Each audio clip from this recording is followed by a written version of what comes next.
During the morning round, the Health Secretary, Wez Streeting, was asked about the 7 MPs that lost the whip due to voting against the government in the King's Speech.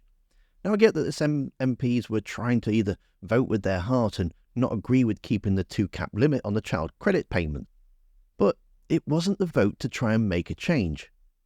And if anything, it's better to be on the inside to change things than on the outside looking in, which for now those 7 MPs are their current position.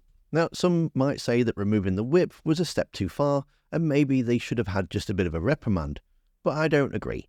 I think they should have lost the whip because it shows discipline. It shows something that Sunak failed to do with his own MPs, and they regularly stepped out of line, making him look weak. It's only a couple of weeks ago that these 7 MPs were fighting a general election on this manifesto, and this policy wasn't in that manifesto. So to go against the King's Speech, which is basically a vote on the manifesto that they put forward, just makes them look silly.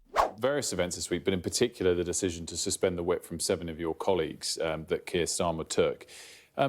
Did it reveal a word that's been used occasionally about him, but in full, the ruthlessness of the Prime Minister? And if so, is that actually a good thing in a leader? Is it something you welcome? I think it shows discipline.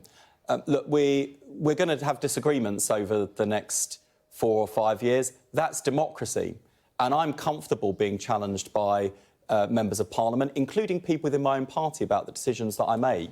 But a King's Speech is the government's programme, and the first King's Speech in particular is important. Labour MPs were elected to deliver that King's Speech. And look, the days of politics as performance art is over. We are in government to deliver. Everyone knew that.